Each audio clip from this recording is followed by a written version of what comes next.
if my laptop will wake itself up. And let's see here.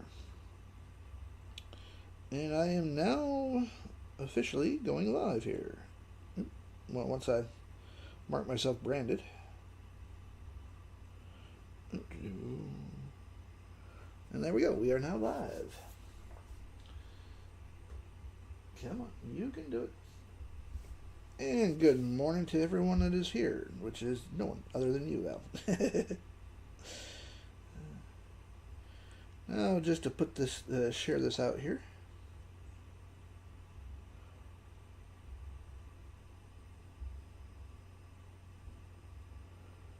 I wonder what the music's going to sound like for this generator. Let's see here.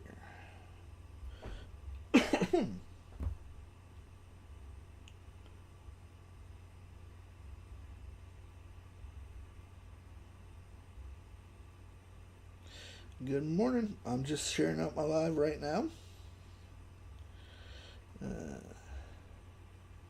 Hey, Rep. Thanks for joining. Appreciate everyone swinging in. I'm going to actually be showing not only how to build a few generators, but how to do some research properly so that you can actually give yourself the best footing that you can when you actually start doing this. There we go. I had to figure out who I stopped sending this off to. TikTok really needs to make this easier to send to people.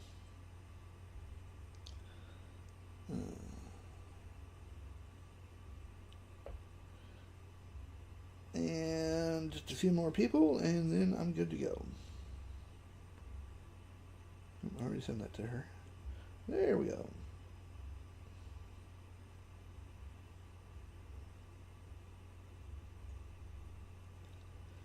Voila.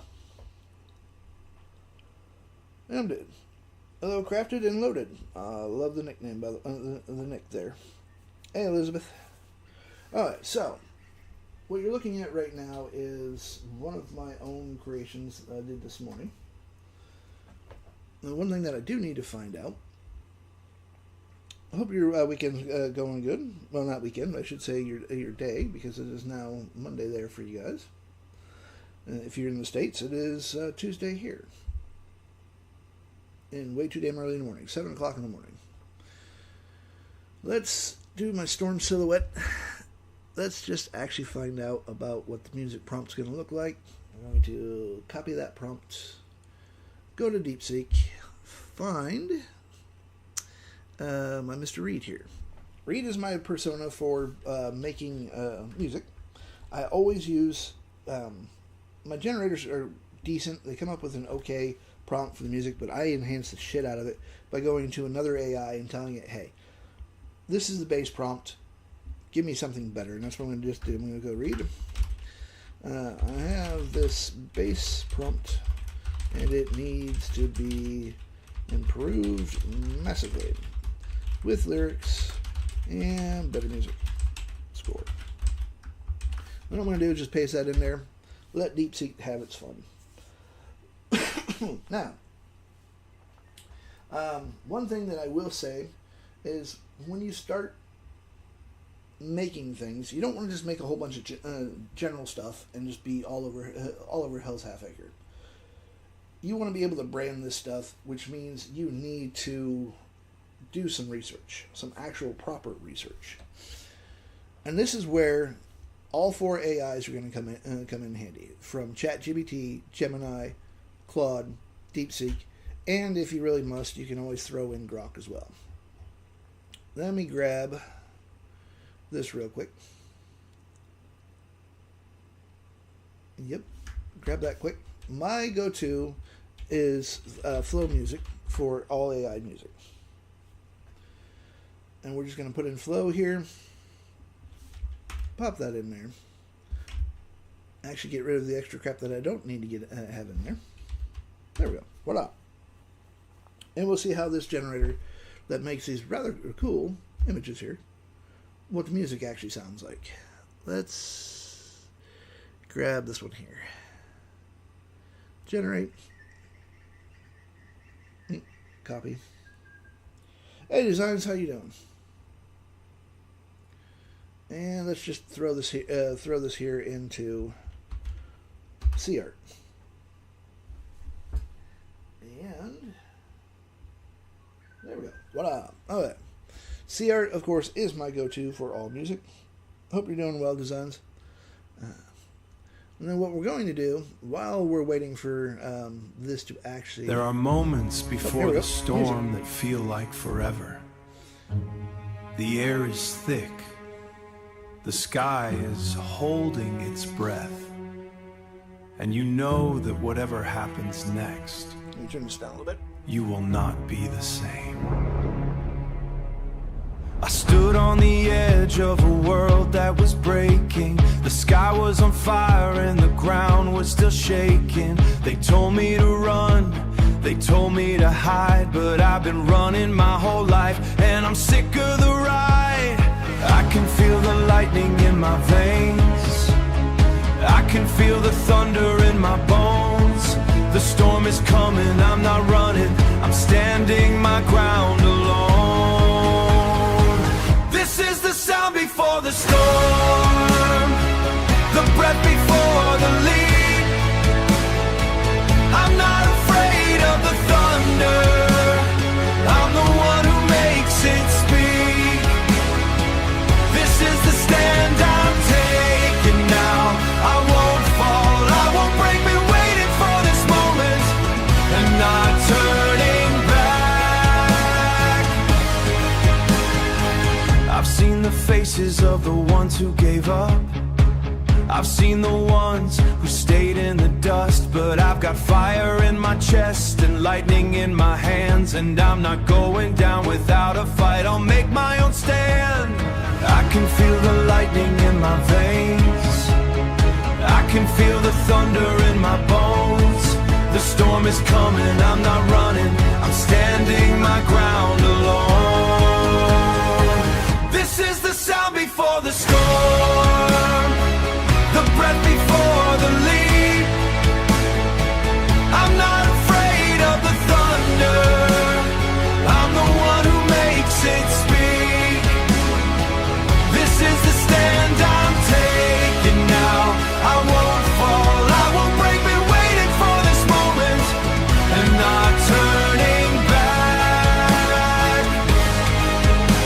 They said you can't do this, they said you're not strong enough, they said you'll fail.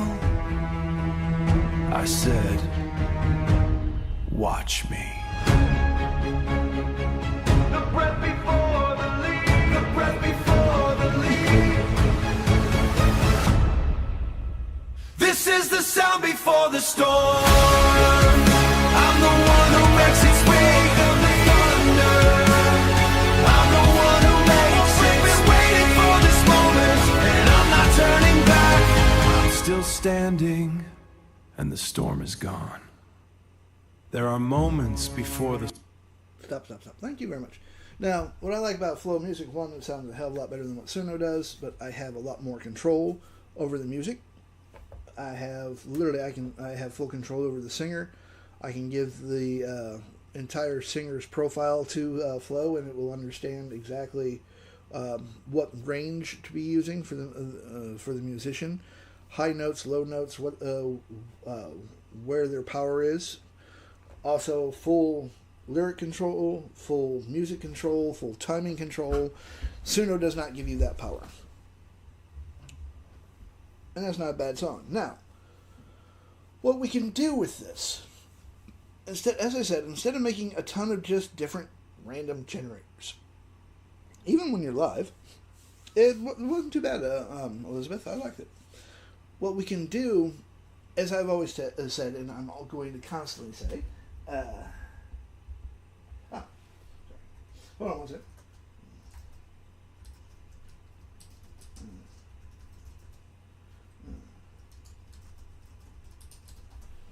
Now, what I was going to say, I had to answer my YT channel there. Instead of just making a ton of random shit, like the Storm musician, we want to kind of brand ourselves to be unique, and as a better way of saying that. What we need to do is we need to kind of make up our mind exactly on what we want to do, when we want to do it. Start a tight kind of a tight niche, and we want to how to better say this when my brain actually works. A lot of us tend to have our own styles, which is good, but doing random generators and trying to sell them doesn't quite work. But if we brand ourselves, we start with an idea. That's what I'm going to do. Is I'm just going to load up this generator that I have. Let's go add the file. Go to see your pins, because that's where it is. I can build an entire brand around one generator, but just because I can doesn't mean that I should be able that I should do it. So what we're looking for, okay, there we go. I'm going to literally do my entire research this way. I am going to be using ChatGPT, Gemini, Claude, DeepSeek, all brand new chats, and we're going to literally just tell it, hey, I'm interested in starting a brand around this generator. So that's what we're going to do. I'm literally just going to say, I am interested in starting a brand around this one generator. And see here. So look into the base niche that this generator is around, and then give me, let's go 10 ideas for sub niches, and then 10 ideas for micro niches. This is going to be an all digital brand. No, let's see, all digital brand. Actually, let's go. Will be a mix of digital as well as, let's spell digital right, digital, as well as POD. Now, pod is literally just print on demand, shorthand. And I'm going to literally take all of this to all four of them. I'm going to literally give all four the same chat, the same question, the same HTML file, which I just got to come down here and find the thing. And let's see here, storm silhouette. There we go. And this will again give us what we're looking for. What we're going to be looking for is the intersections. Where do they all agree? Where do they disagree? And where they disagree is actually a pretty interesting idea to be looking into as well. But this gives us a lot more ideas, and it's going to back us up a little bit better. So that if, say that they all agree that this is a shitty niche to be going into, well then why would I waste my time on it? Now, if you are passionate about something, it still doesn't mean that you need to jump into it, unless you are doing it more for yourself than anyone else, and that's fine. But if it is such a tight niche that you only have like 20 people to sell to, why bother? Why waste your time? You know. So let's see here. ChatGPT. I actually think this generator has the potential to become something much bigger than just a music generator. After looking through the generator, the core niche is not music. Music is simply the subject. The real niche is epic cinematic character art. So, right there, possibility of an entire different niche than what my storm silhouette was giving us. And by the way, that flashing is intentional. It's the whole lightning background kind of thing that I had Claude actually program into it. So we have an epic cinematic character art that will actually, with this high impact silhouette artwork with dramatic environments. So this actually wouldn't be too bad of a niche to get into. But we will see what all four of them say. Again, if you get into it like you need like a tiebreaker, you can do a couple of ways of breaking this up. One, you could always fire up Grok and say, okay, all four of them have given me this entire idea. I need a tiebreaker. Congratulations, you're the tiebreaker. Or go to your audience and say, hey, are you guys interested in this? What do you think about it? I tend to do a little bit of a combination of both of them. I will run all five. Then I'll come here. I'll do some posting of some images, maybe a little music video or something like that, and see where it goes. Now, I am not going for viral. Viral, in all honesty, stop worrying about going viral. Viral does not do shit unless you are making money off of it. Now, if you are an influencer and all you're doing is shaking your ass and people are paying you for that, then hey, viral will work. But if you are a digital brand, a print-on-demand, drop-shipping brand, whatever, if you go viral with something and you don't make any money off of it, that tells you one thing: you've missed your target market by a long shot. Congratulations, 100,000 people have liked your video, but not one fucking person bought from you. That tells me right there I have completely 100% missed my market. I've wasted my time, I've wasted my energy, and potentially wasted tokens depending on how you're using AI. So we have base niche, cinematic fantasy and character art. This sits at the intersection of AI art, character design, fantasy art, digital. Okay, that's good. Possible brand positioning. Instead of AI prompt generator, the house of cinematic AI art. Epic character creation studio. Now that one wouldn't be too bad of a. This one here though, name wise, might already be taken. You never know until you start doing your research. Sub niches. Epic musicians. Fantasy warriors. Fantasy creatures. Powerful women. Example: dark queens, witches, valkyries, priestess, rebels, goddesses. Very popular for pod. Dark fantasy. Elemental characters. Mythology. Sci-fi heroes. Animal guidelines. Not too bad. Dark romance is actually another good one. Micro niches. Now, let me explain this to you all real quick. Micro niche, the difference between a sub niche and a micro niche. There's literally three levels of niches. You have your general, which is where you start your research at. Then you have your sub niche, which you've gone from, say, music is my general niche. Then one of these sub niches, like the dark romance, it would still involve music, but it would be all about dark romance. So you're tightening up your group. You're going from a general search down to an actual sub-niche within that main niche. Never start a business as a general at that top level of general niche, because of the fact that if you do that, you have way too much competition. And you're going to go against some heavy hitters that are already well established, and they have way more fucking money than what you have. So instead of trying to kick the door down on a general niche like pets or music in general, you're going to want a sub-niche. And this is one way of doing this. So our micro niche. Now the micro niche, this one here, these become actual brands is what chat has just said. But with a micro niche, you've already gone from music to, say, fantasy character, the fantasy epic characters. Now we're going into an even smaller, tighter grouping, but the micro niche you have to be really careful with, because you can go so niched down that, again, you're going to have 20 or 30 people that you can sell to, and that's it. And once they've bought all your stuff, you're done.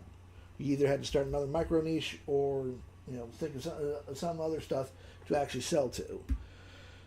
So a good example of a micro niche that you would be really, really careful with is, let's say that you come from a small hometown.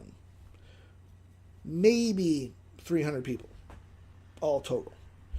That is a very tight micro niche. They're not going to anyone outside of that, your hometown, they're not going to understand the references. They're not going to understand the inside jokes. They will not understand why, you have a hole in the ground as one of your t-shirts, whereas your hometown, they're going to understand that hole in the ground might be the local swimming pool. So you've got to be very careful going onto a micro niche. Now, I will disagree to some extent with ChatGPT when it says this becomes the actual brand. You can actually have a sub niche become a brand itself. But again, we are wanting to build brands around these. So let's see here. Storm guitarist. Everything revolves around lightning, concert, storms, electric guitars. Fire violinists. Neon DJs. That might be an interesting one to go into. Valkyrie Queens. Now see, we could go with Valkyrie Queens plus the music part. Dragon Riders, Wolf Guardians, Gothic Angels, Cosmic Witches. So here we go. We have different digital products that Chat is going to always offer you up. You know, prompt packs, style packs, character packs, all sorts of stuff. Posters, canvases.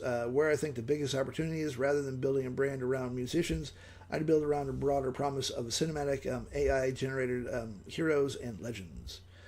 This lets your current generator become just the first release in a much larger ecosystem. So that's not too bad. Now, Gemini. And the reason why we're going to do this is what we're going to do is you're going to read through all of these, and I'm going to skim through this now. But we're going to collect from all 4 of these. We're going to put it all into a notepad, and then we're going to go back to all 4 and say, okay, look for the intersections. Tell me what all 4 of the main AIs agree with. The reasoning behind this is that all 4 of these AIs have different data sets, which means they've been trained on different data. And this is going to give us the best possibility of starting a brand that is actually going to succeed. You know, instead of just doing a general niche or just throwing shit at a wall to see what sticks, wasting your time, wasting your energy, and more importantly, wasting your money, this will give you a better chance of doing things. So the generator revolves around the Storm Silhouette musicians, combining high-energy musical performances, shredding guitars, with epic elemental forces, core aesthetics, epic fantasy meets rock concert, high contrast silhouettes, dramatic weather phenomenon, cinematic lighting, and intense emotional expression. This is giving us a target audience. Sub-niches, heavy metal and rock concert posters and merch. EDM and synthwave DJ visual assets, classic crossovers and epic orchestra.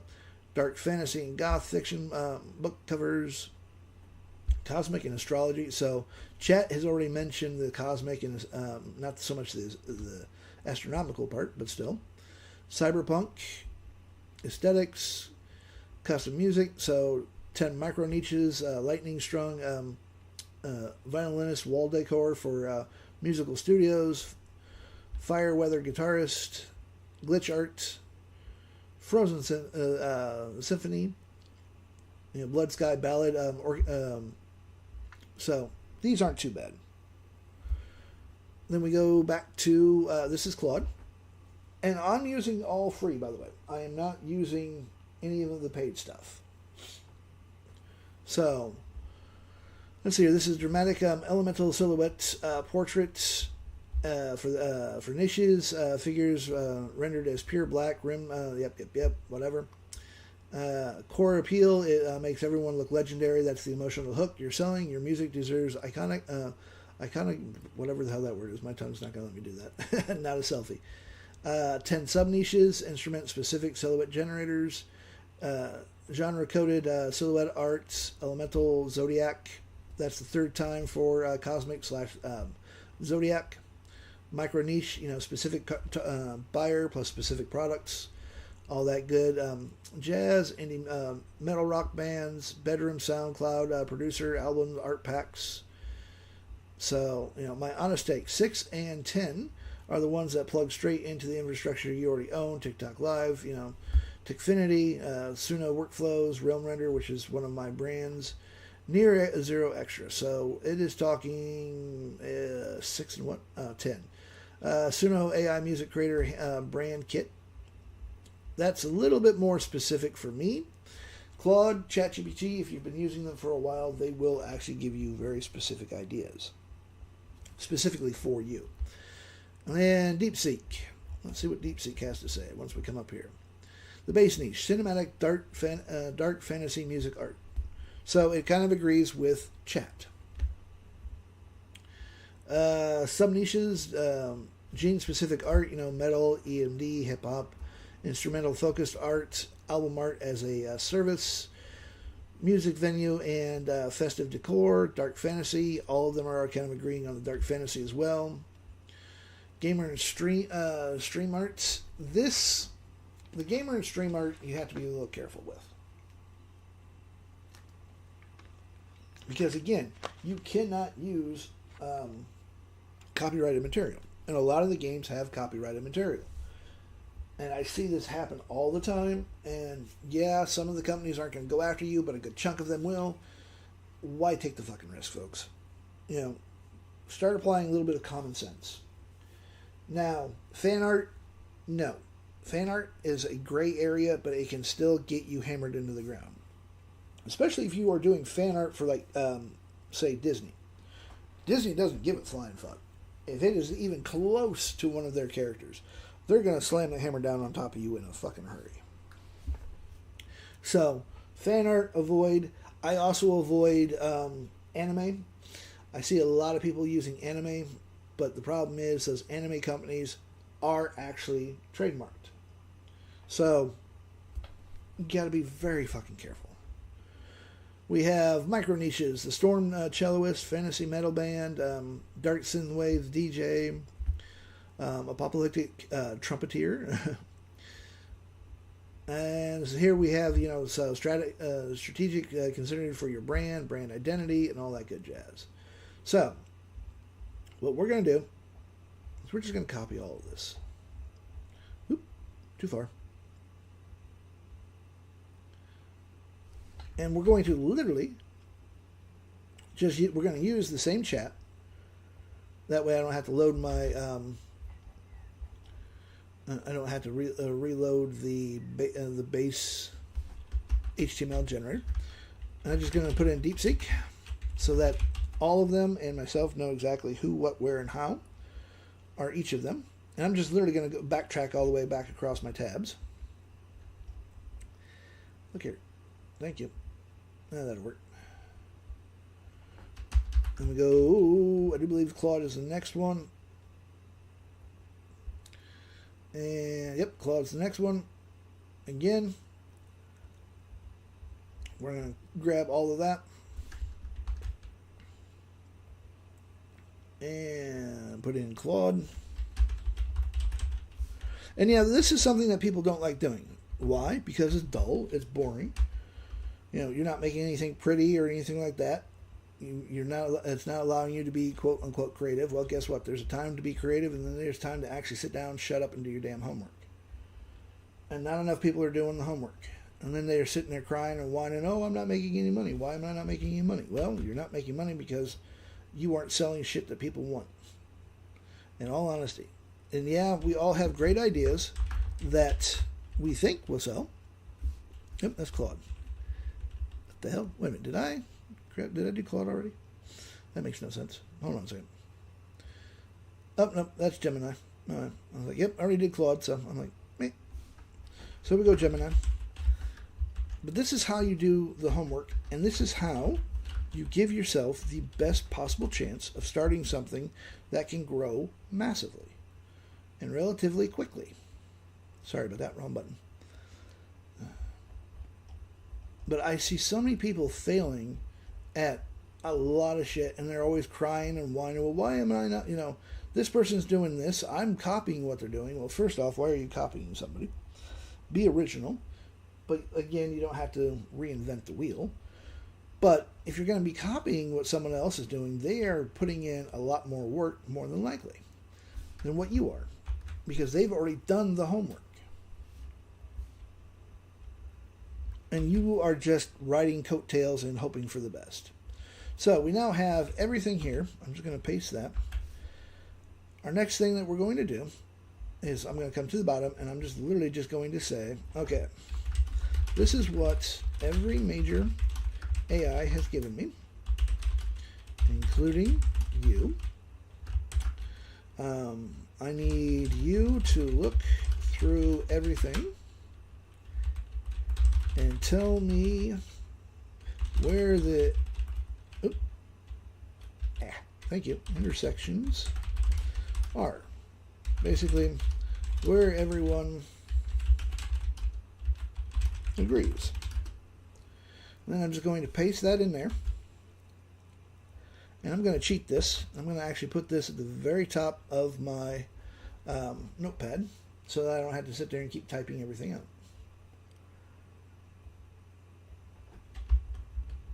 Control V, A, and Control C. All shortcuts, by the way, if you're on Windows. So we send that in for chat. Do the same thing here. Again, use the same chat because of the fact that it keeps everything maintained and it will keep the AI from getting itself confused. Because the more information we pump into a chat, the more likelihood, if it's different information, the more likelihood of it hallucinating. And this is where AI really comes in, folks, because AI is designed to handle massive streams of information and data. So, after reading through, this is ChatGPT. After reading through DeepSeek, Claude, Gemini, and my own analyst, something jumped out immediately. All four AIs actually agree on about 80 to 85% of the strategy. The differences aren't in what the niche is, they're in how broad they think you should build the brand. I think the real consensus, the biggest intersection, everyone agrees, the brand is not AI. Every AI came into the same conclusion. You're not selling prompts, you're selling epic cinematic artwork or visual identity. AI is simply the tool behind it. That is a huge distinction, which is very true. AI is the simple tool that we are using. Cinematic is the core aesthetic, so every AI used almost the same words. DeepSeek, cinematic, dark fantasy. Claude, dramatic silhouette fantasies. Epic fantasy meets rock concert. Mine, cinematic fantasy character art. Different wording, same idea. Everyone agrees your visual language is cinematic, dramatic, emotional, larger than life, and mystic. That becomes your brand identity. The emotional hook. Every AI independently identified almost the same emotional promise. Claude probably said it best, make everyone look legendary. DeepSeek, powerful, epic, all that good jazz. Everyone agrees on these product categories. Digital prompt generators, album covers, social media assets, video prompts, animation prompts, wallpapers, branding kits. This is almost unanimously.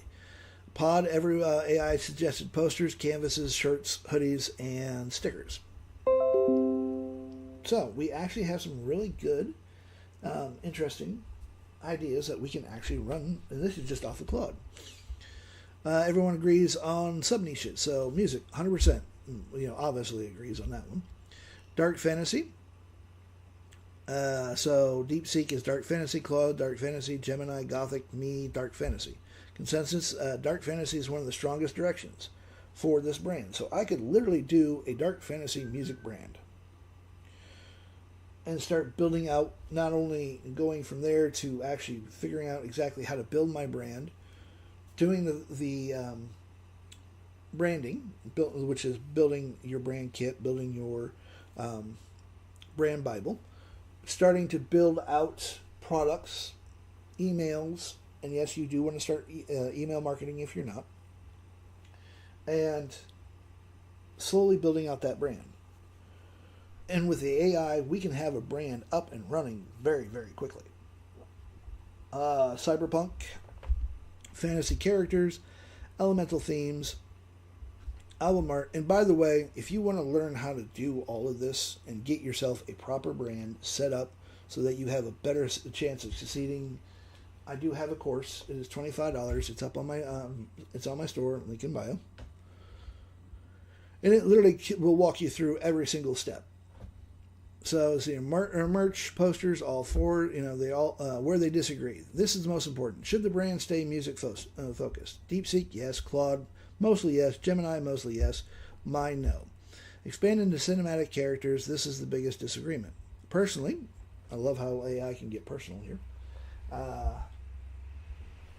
Let's see here. I still believe expanding wins long term. Why? Because music has limits. Fantasy doesn't. Once you've built 50 music generators, what's next?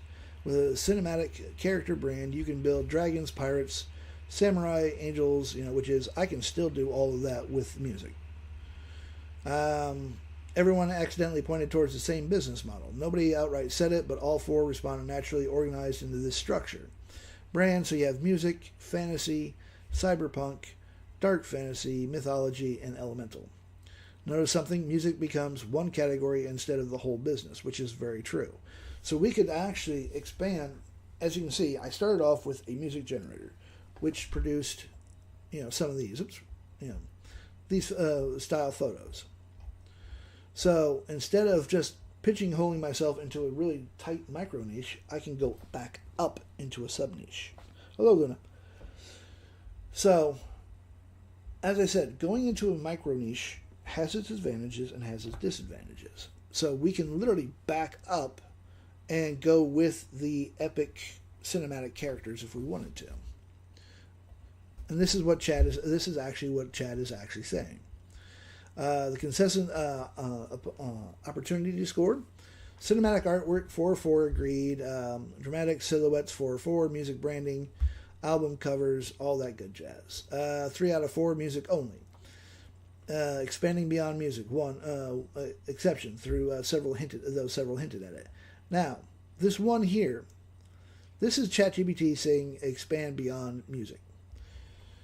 This is what is called an outlier.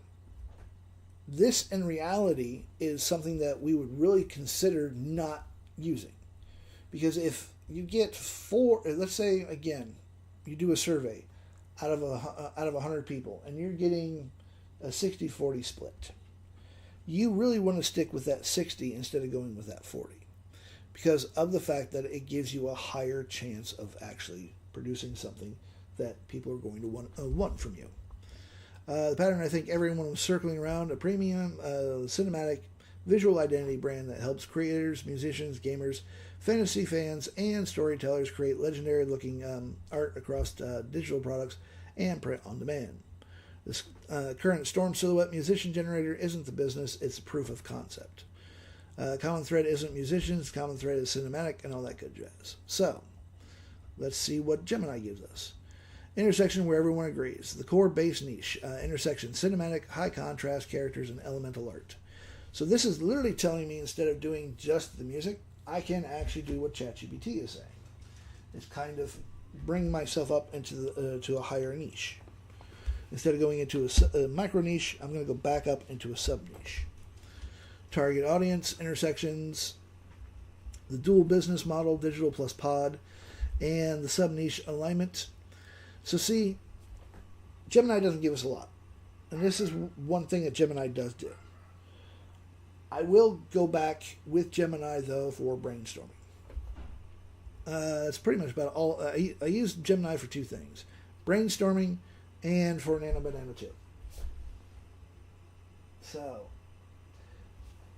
it just depends on where I want to go. But they're all literally so far saying that the intersection is cinematic, high contrast characters, and elemental art. Claude went through all 4 side by side. Here's where they actually overlap. Not just everyone mentioned music, but literally repeated concepts across independent runs. Base niche, full consensus. All 4 landed on the same core, just with different labels. Dark elemental, and all that good jazz. The actual agreement: musicians rendered as mythical, legendary figures via high contrast silhouette plus violent elemental background, storms, fire, ice, all that good jazz. Sold as both digital assets and pod. Every model independently flagged the dual digital pod structure, which the only reason why they did that was because I mentioned that as the core strength. So that's what I would be doing anyways. Sub-niches, where 3+ models independently agreed. Gene-coded silhouette art, metal, and all that good jazz. Instrumental specific lines. And we actually have all 4 of those agreeing. Album ED covers as a service. DeepSeek Me, which is Claude, Gemini. ChatGPT lists album art in its base niche framing. Festival tour posters and venue decor. Musical teacher, studio decor, streamer, gaming. That's actually three of them. Most of the time you will notice that they're going to kind of separate, and that's, again, a good thing. We want this separation. Cosmic theme, astrology, me, Gemini, and ChatGPT. Expanding subjects beyond musicians, DeepSeek. Explicitly sub-niche number 10, me, ChatGPT, in its entire framing. So, we have 3 out of 4 agreeing that, expanding subject beyond music could actually work very well. The last row is the important one. See strategic fork below. Micro niches. Stormfire guitarist. Neon synthwave. And it looks like all of them, are saying that is a good one. Storm, frozen violinist, or celloists. Music teacher, studio niche.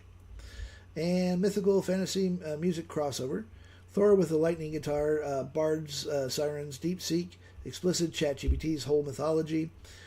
Branch, my fantasy figures, a sub-niche, 3 out of 4. Everything else, wedding tribute, memorial art, and all that good shit, only showed up in 1 to 2 models, real ideas, but not consensus, more like each model's creative reach. Again, each of them are going to be giving you different ideas because they have different data sets. The one real disagreement worth deciding now. ChatGPT breaks from the pack. It says, don't stay in musicians.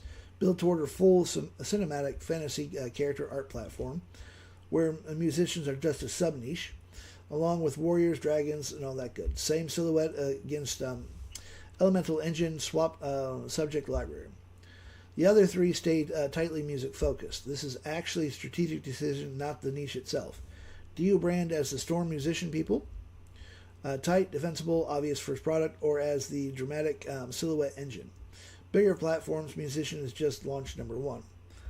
Honest take, launch tight on Storm musicians, DJs, violinists, the 4 consensus micro niches to provide the offer and get cash flow. That's a clear founding price product. But build the underlying JSON scheme prompt architecture so it's trivial to reskin into warriors, witches, or mythology later without redoing the engine. Don't brand yourself into a corner on day 1, but don't try to sell everything out of the gate either. This right here. Do not try to sell everything on the gate either. This is why you don't do general brands or a general store. You want to make it so that you can, not only do you save yourself time by having maybe 3 or 4 subjects, but if you have 100 subjects that you're trying to sell, that means you have 100 different target markets that you have to try and hit. By basically going and saying, okay, I'm going to go with cinematic musical artwork. That is a broad enough niche that I can not only still do music, but I can tie in epic characters, fantasy. Hey, creative, how you doing, man? Thanks for swinging in. So I would probably stick with the original idea of staying with going kind of a combination of what ChatGPT was talking about with the cinematic characters, silhouettes, and all that, but keep it tight in the music realm. But not so tight that I can't branch myself out. So, and then we have DeepSeek. Come all the way back to the freaking top so I can find where it is. You're absolutely right to call this out. Every AI is giving you a long, fluffed out brainstorming session, but when you strip the market copy away, there's really clear, undeniable consensus. Here's a raw, synthesized intersection, the exact point where all 4 models agree. This is your safe bet foundation. Unanimous core aesthetics, the what? Element plus musician equals legendary. Dramatic silhouettes, epic weather elementals, and the emotional hook. It makes the musicians look like a hero, a god, or a legend.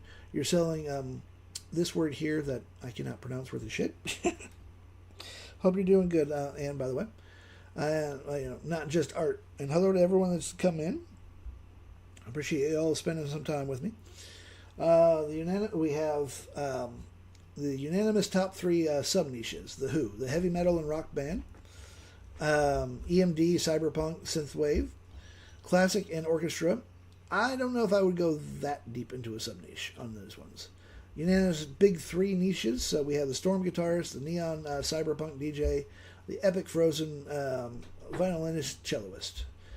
The unanimous killer app use case, the why buy it. Every single AI identify the exact same immediate commercial case. Independent musician album single art. The B2B angle. Good luck on hanging the sheetrock. Oh, no. Two things that I will never do again, sheetrock and drywall. Hate both of them. The only fun thing is being up on stilts and trying to push people off their stilts. I hate drywalling, especially mudding. Let's see, the unanimous business model. So we have digital products, high margin, instant, physical pod, of course, that is, scalable. Platform Trinity, your own website, plus Etsy, plus social media for visual traffic. The outer, basically, the intersection is the golden nugget.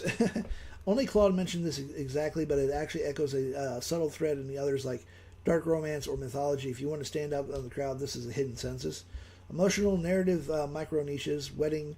Now, see, this one here, I wouldn't be going into. This is an outlier that DeepSeek is saying that people are being pointed to. No one but DeepSeek has pointed to this. Why people buy, why it would work. People buy art for emotion, not just decoration. This, honestly, I would not see this as maybe a wedding gift, but wedding-wise, no. I could not see that. Unless you specifically decided to make a couple of generators for brides that are all musicians, then maybe.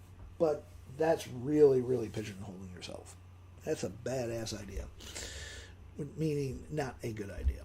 So, intersection matrix, level, the safe bet, brand core, cinematic, elemental silhouette for musicians. Independent musicians, primary audience, the big three products. Final verdict, stop worrying about the 10 sub-niches and 10 micro-niches. Start a brand called Storm Silhouette or similar and launch a 3-in-1 starter pack on Etsy that includes the Storm guitarist, Neon G, and Frozen violinist as digital downloads. This is the exact intersection of everyone's analysis. So, just by taking one of my generators, I now have an entire sub-niche that I could go into. No, you're not obligated to use any of this information. This just gives you a solid footing. This is literally going to give you a cornerstone that you can build your entire empire on. And yeah, we all want an empire. I don't know about you, but I wouldn't mind sitting on top of a throne. But you can't build something on shifting sands. This is just your base. This is how you get your start. And you're going to go to all four of them. Now, if you disagree with all four of them, that's going to tell me one of two things. If I'm thinking, okay, well, they don't know what the fuck they're talking about. The reality is maybe I don't know what the fuck I'm talking about. I have started a ton of brands, folks, and I've failed a ton of times. Because I get a bright idea and it's like, oh, hey, this is going to be a really cool idea. I like it. So I run wild with it, and I might make 4 or 5 sales, and that's it. And the problem is and this is something that everyone needs to understand, you are not your customer. Yeah, you can build things that you like for yourself. You can go into niches that you like and are very happy to be in. But when it comes down to it, you are not selling to you. If we could sell to ourselves and make millions, fuck it. Everyone would be just saying, I'm gonna buy my own stuff. So it makes no sense. But if all four are disagreeing completely with you, that tells me straight up that my idea, I'm going to put off to the side. I'm not going to kill it right off the bat. I'm going to put it off to the side, and it might become a side hobby of mine. Just to see if I can actually tell the AI, look what I built. You all before disagreed with me, and yet I am making money off of it. But I would literally say, okay, all for saying this isn't that good of an idea. Let's table that idea. I'll come back to it at a later date. Maybe there's something I can do to improve the idea, or maybe I'm ahead of the time a little bit, or way too far behind the time. That just goes in my folder.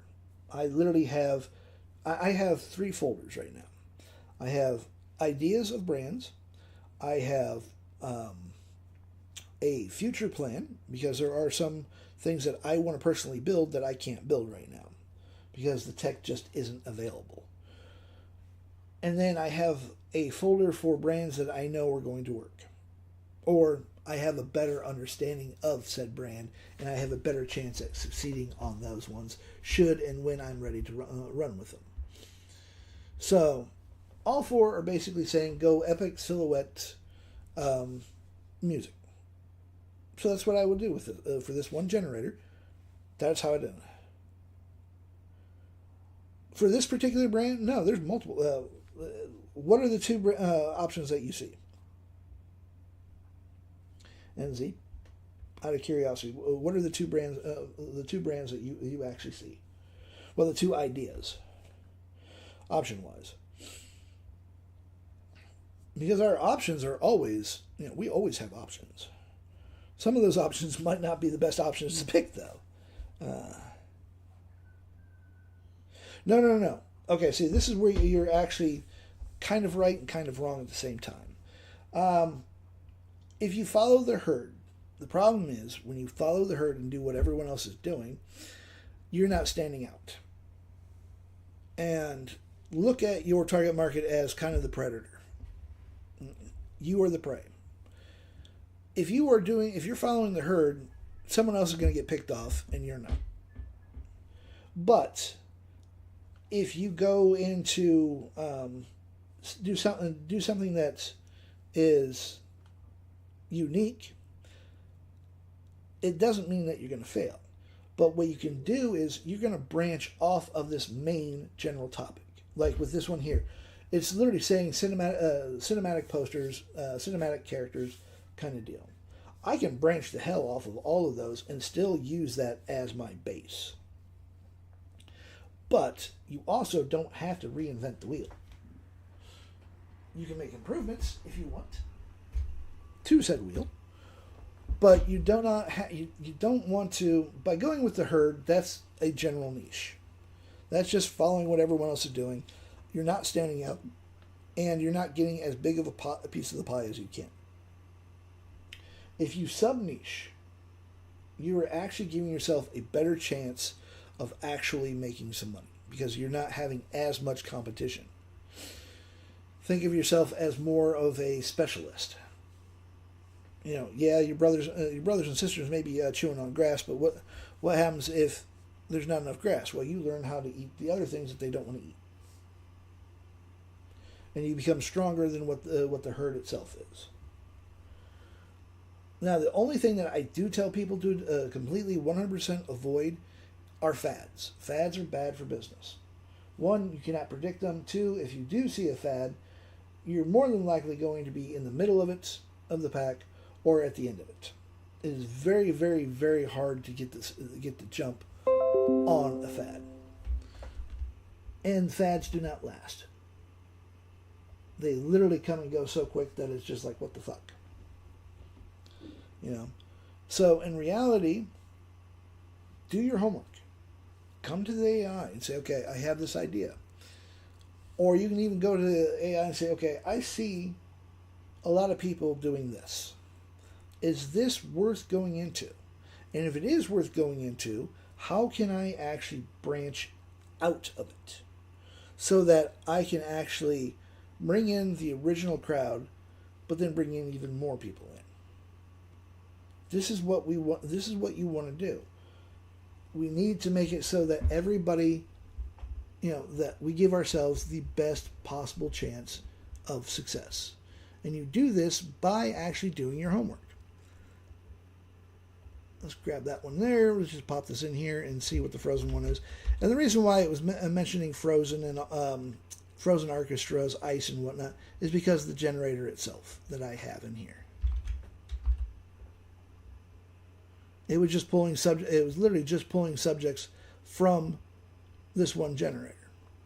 But I'm going to give myself the best possible outcome that I can give myself.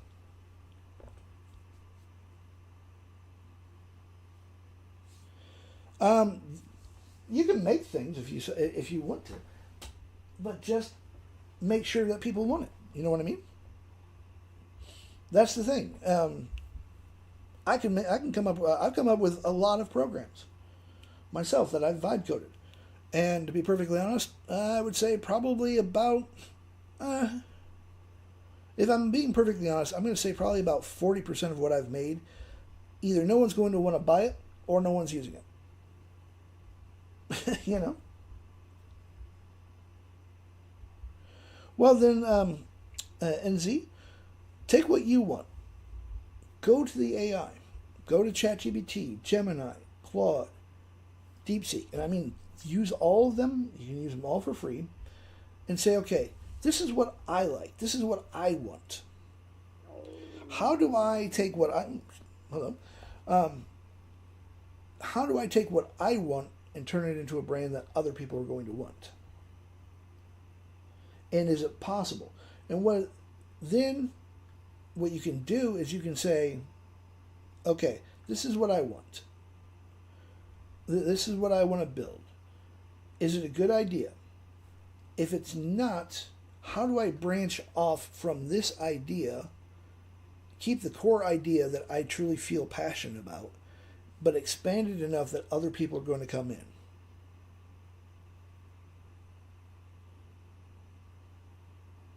Yeah, I'm glad that you like it, Anna. Send me a DM later, Anna, and I'm going to share a little bit of more insight with you on how to use Spark in your website as well, and be able to base it free for the most part. Now, let's see here. These aren't too bad, actually. I could see selling something like that. But again, you're going to go to NZ, go to ChatGPT, go to Gemini, go to literally open all four in the top. You can even use Grok if you like Grok. I don't trust the database. Now, and just tell, okay, hey, these are the things that I'm interested in. This is what I want to do. Are there other people out there? Is there another target market? Is there a target market out there for me to actually be able to turn this into a living? And if it's not, how do I branch from this idea into something that I'm still going to be passionate about, but I can find other people that are just as passionate? Now, everyone's saying, be passionate, yada, yada, yada, about what you're doing. I say be passionate about what you're doing because of the fact that it will make it feel like it's a little bit less work, but you have to keep yourself grounded in reality.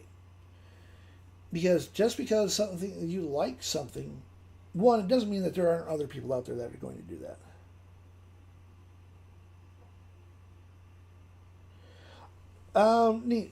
May I ask what your topic is?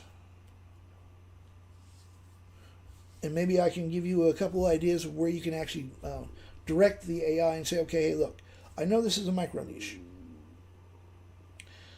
but can we expand on this micro niche? Because a lot of ideas that we come up with can be very, very tight niche. That's, again, having a very tight niche is not a bad thing. But it can be just to the point of maybe there's only 5 or 6 people in the world that are into your niche. Which means those 5 or 6 people, yeah, they're going to be really excited. They're going to buy your stuff. But there's only so much money that they have and so many products that you can push onto them. So sometimes it is actually what I honestly recommend is if you have a micro niche and that the AI is telling you, it's too niched. Well, put that off to the side. That will become a passion project of yours. While you're having this passion project, you're going to take a step to the left or a step to the right of this micro niche. And you're going to actually build yourself something that you can use to fund your passion project. Does that make sense?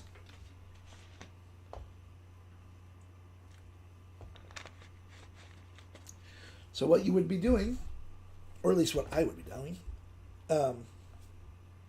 what I would do is I would be spending, say, 6 hours on my side niche, on the one on the left or the right niche that I decided to go to. Then I'm going to spend an extra 2 or 3 hours a day or on the weekend on my passion project, using my side idea here, my side brand, and pumping money back into my passion project, just enough to keep it floating, not enough that I'm hurting myself or my brand.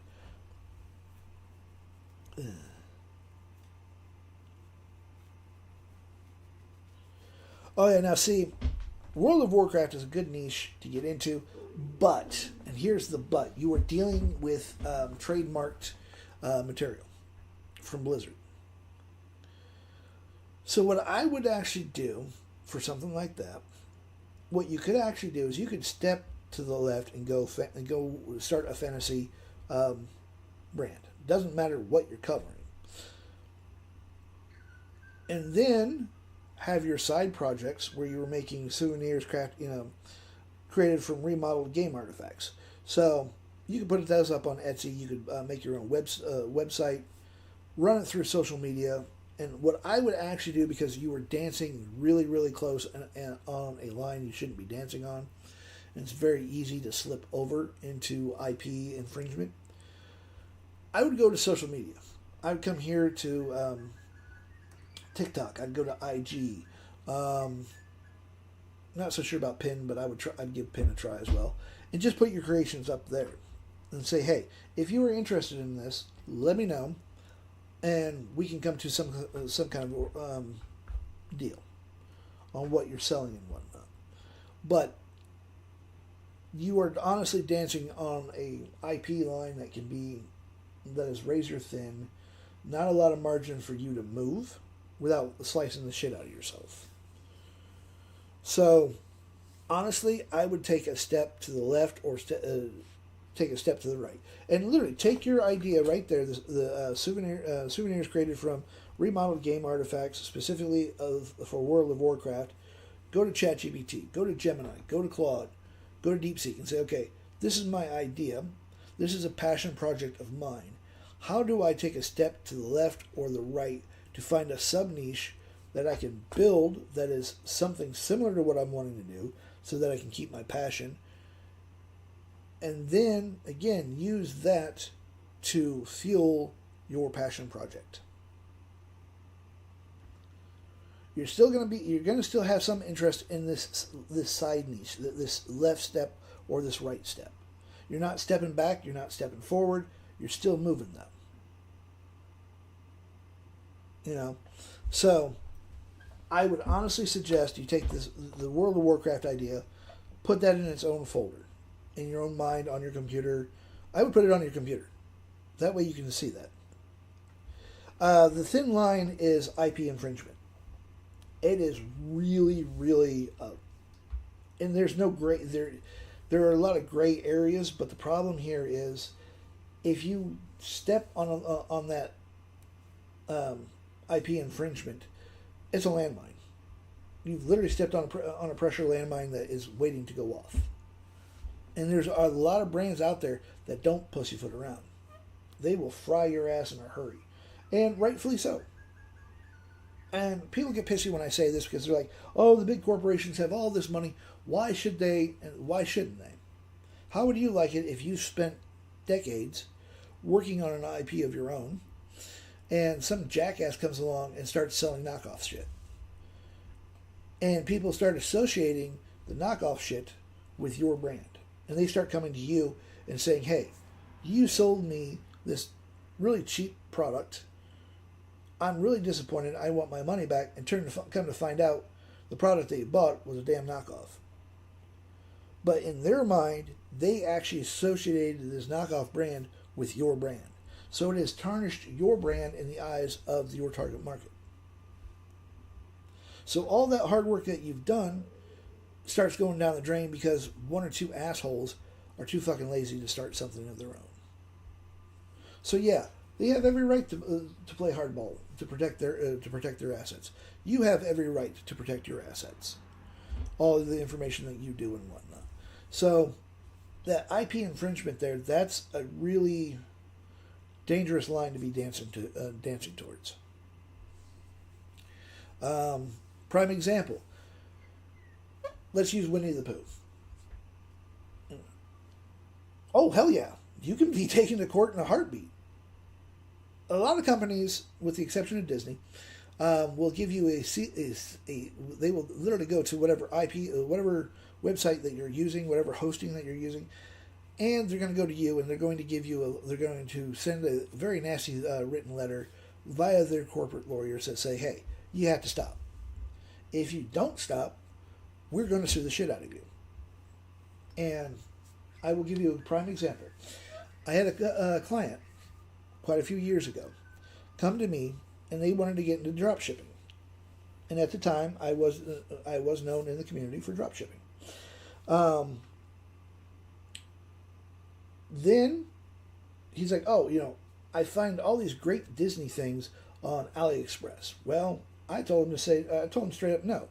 And he paid me 10 grand for this, by the way, for my advice. He actually paid, hey, Lady T, thanks for the heartbeat. He paid me 10 grand for my experience and my knowledge. And I told him straight up, I said, scrap the idea. You do not want to be messing with this knockoff shit. And he's like, oh, I can make lots of money on that. I said, you may be able to make a lot of money, but Disney is not something to fuck with. He completely ignored me. Literally paid me 10 grand to ignore my advice, which pissed his wife off, by the way. Because his wife was sitting in on the conversation as well, because it was a business idea that she wanted to get into as well. And I gave them all the reasons why not to go into this. He refused to listen to me. He came back to a month later to rub it in my face. He's like, ha ha ha ha, I'm making 100 grand within less than a month. And he did. He actually showed me the back end of his store and everything. He was making a little over 100. He literally made over 100 grand in a month and a half, somewhere around there. And he's like, see, I told you there's nothing to be worried about. I'm going to be a millionaire before you even, you're not even a millionaire. You have no idea what you're talking about, yada, yada. 2 months later, Disney came in, took his house, took his wife, basically, killed the business completely. He is blacklisted from Stripe. He's blacklisted from PayPal, blacklisted from Shopify, because Disney does not fucking play. That mouse breaks kneecaps.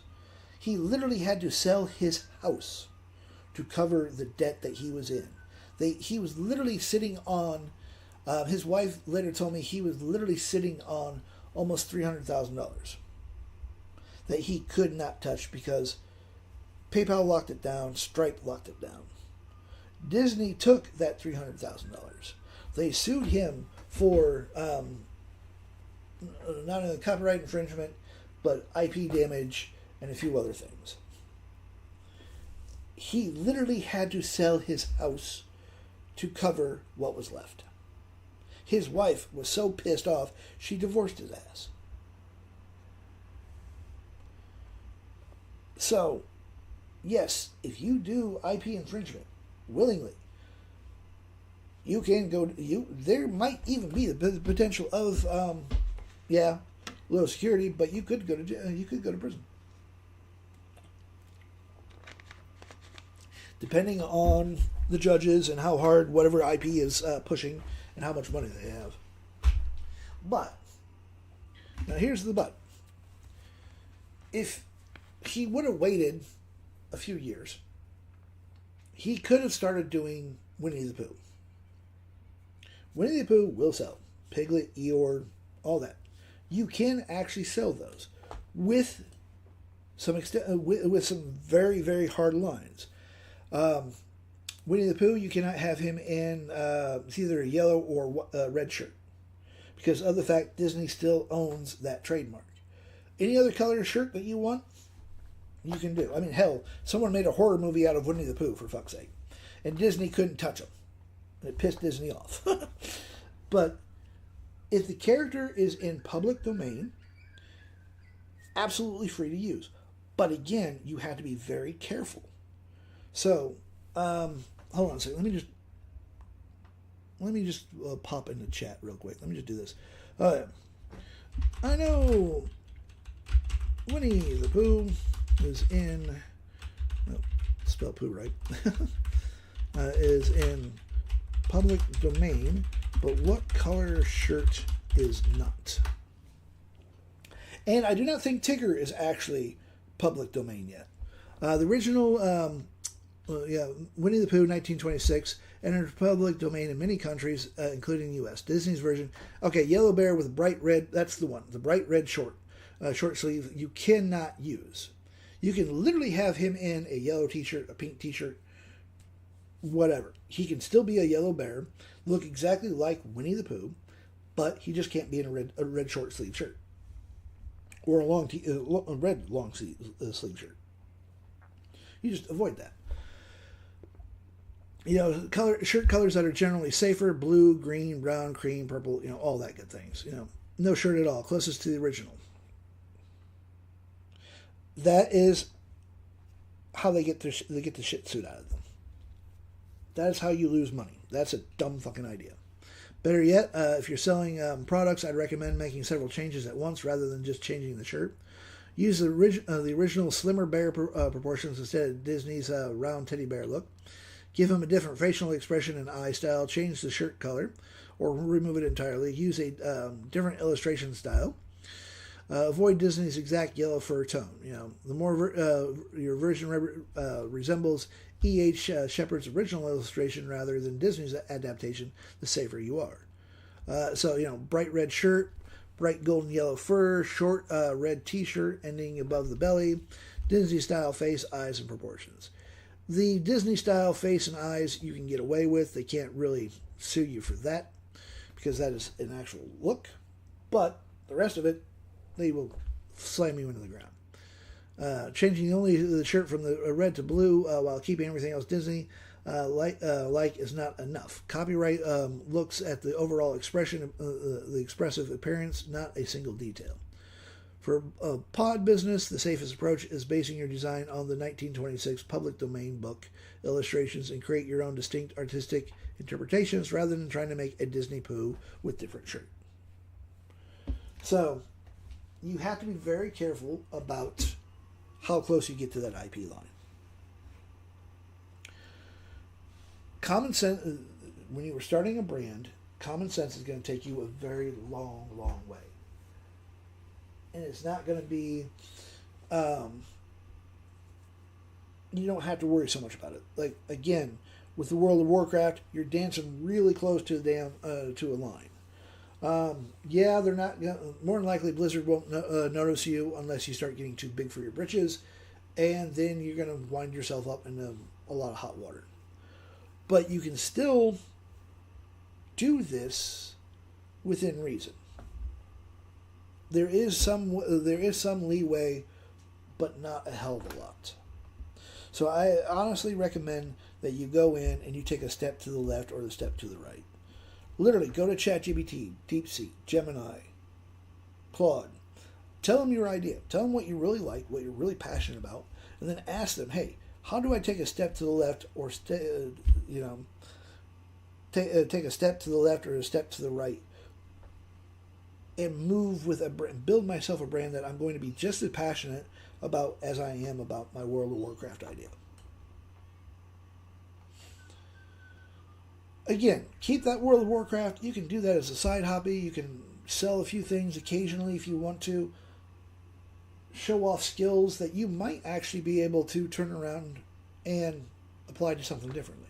Prime example, I know a couple of people that are really into Warhammer 40K. I personally prefer the fantasy Warhammer, but it's very hard to sell Warhammer-ish stuff. You can sell the models, you can buy the models, paint the models, and you're safe that way. But what two of them have actually done is they are really absolutely amazing at painting. They have the patience that I do not have. So what they did was they took this passion for both Warhammer and their painting styles, and they turned that into a business. They literally are selling their skills. They're teaching people how to actually paint, how to do the paint colors and all this stuff. And what they'll do is they will buy one of the models. Doesn't matter which model it is. And they'll start painting it. They'll do it on lives, TikTok, YT, wherever the hell they're at. And when it's done and over with, they will either sell what they've made, which is perfectly legal for them to do that, or they use it as a giveaway and say, hey, if you come and watch me at the end of the month or at the end of this setting, I am going to give it away for the first 10 people that come in, just as an example. And it's a way of bringing more people in. And they will actually say, hey, you actually have to interact. You can't just come in and then disappear. You have to stay for the whole entire thing. You have to prove that you're interacting with the group, all that good jazz. There's a really amazing painter here on TikTok. Learn to Paint with Josh, I think, if I remember correctly. He does, what the hell is his name now? The guy with the afro style hair. Bob Ross. There we go. The man himself. He literally is teaching people how to do Bob Ross style paintings. And some of the paintings he has already done. So he says, hey, go to my website. You can buy a couple of these paintings. Or if you want, you can buy this painting that I am currently working on. And it's a one-off painting. It's a one-off painting, and you're literally watching him build it.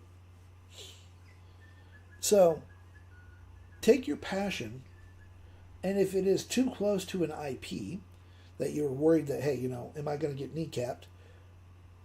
Take a step to the left, take a step to the right. You're going to find something that's right next to that. Guaranteed. That you can still be very passionate about, still run with it, and still have your little side project, have your passion project. And this all starts with the research. You literally just use all four.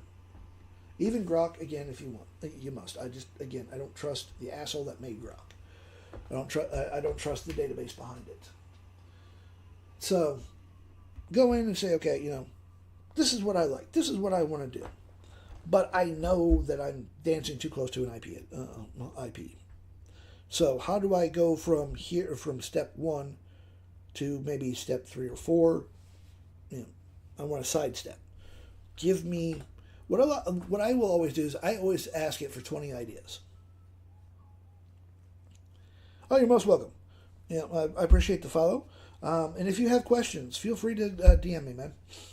The only two people I bite is the wife and the mailman. And that's it. And they both deserve to be bitten anyways. So and that goes for anyone. If you guys have questions, ask. I share what knowledge that I have. I don't gatekeep. I don't believe in that stuff. So, actually, I need to ask Chet one other thing, because I am not 100% sure. I am not 100% sure, but I think Tigger is still covered by copyright. Am I right or wrong? Let's see here. In the United States, Tigger is now public domain. Okay, cool. In the United States, Tigger is now public domain. So Disney, Winnie the Pooh literally went January 1st, 2022. House at Pooh's Corner, 1918, the book that first introduced Tigger, entered the U.S. Public domain, and January 1st, 2024. So there you go. The original version of Tigger from the 1928 book is now public domain. Disney's version of Tigger is not public domain, yep.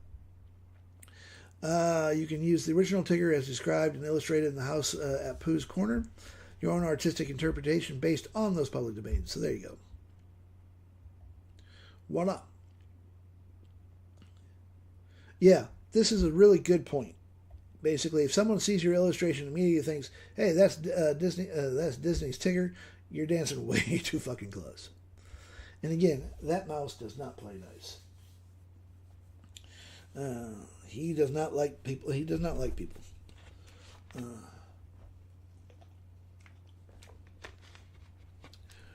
Now, the one thing that I will tell you though is, when you're starting out, don't bother with copyrights. Do not get your stuff copyrighted. Why? Because it's fucking expensive. And more than likely, you're not going to get your money back. As an example, say that I decide to copyright this entire idea right here. Just this one poster. I go in, I pay a lawyer a couple of grand. It goes through the system in the US, and I get a copyright on it. Now, the problem is, I now have to go to England. I have to go to Ireland. I have to go to Scotland. I got to go to Australia, New Zealand, pay another couple of grand to get it copyrighted there. So, all total, maybe 100 grand worldwide protection. Then, someone comes along and they make a poster like this one, exact copy, and they're selling it for $5 or $10 or whatever, cheaper than what I'm selling it for. I get wind of this. I go to my lawyer, pay them an extra $500 or $600 a fucking hour for them to write a little letter that they send off. And then I have to take the person to small claims court or major court, which is going to cost me even more money.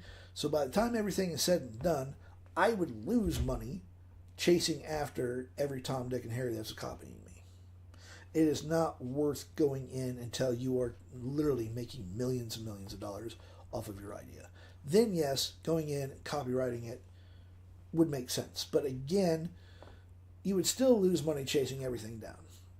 So don't worry about people, quote unquote, stealing your ideas or borrowing your ideas.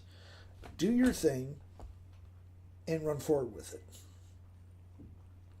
Don't worry about something. If someone's stealing your shit, that means that you're doing something right.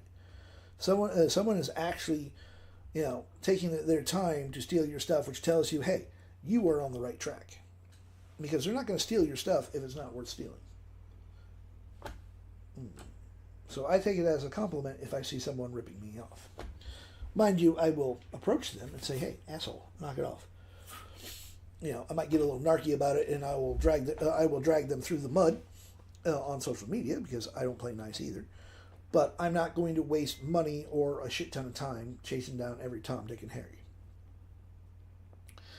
So, now as a prime example, I actually had a couple of people. I took a little bit of a break off of here due to health issues.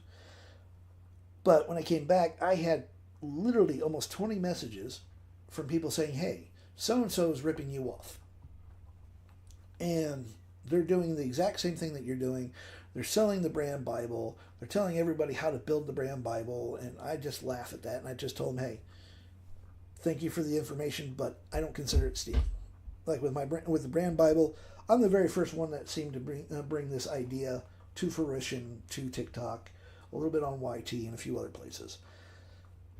To me, I don't charge for it. And that's the one thing that I ask people is, if you take any idea that I have, like with the brand Bible, don't charge for it, because of the fact that it is too important to hide behind a paywall. There are a few assholes that actually have put a price tag on it, and I have taken their people from them because I'm like, hey, don't pay for it. Come here. Let me show you how to do it properly. They didn't like that. Yep. Everyone has something, brand Bible now, and that's what I wanted. That's why I released the knowledge for free, because I want to give everybody a hand up. I'm not trying to sit there and step on people's heads and fingers and toes and saying, hey, you have to stay below me. No. I want people to surpass me. I want to be able to lift them up and say, hey, so if you ever find somebody that is actually selling a brand Bible, fucking come to me. Hey, Jax. Come to me. I'll show you how to build it for free. Hell, I have a ebook and audiobook that's on my store right now. It's 100% free. Tells you exactly how to build a brand Bible. Mind you, I do need to update it just a hair, but I haven't bothered getting around to that just yet.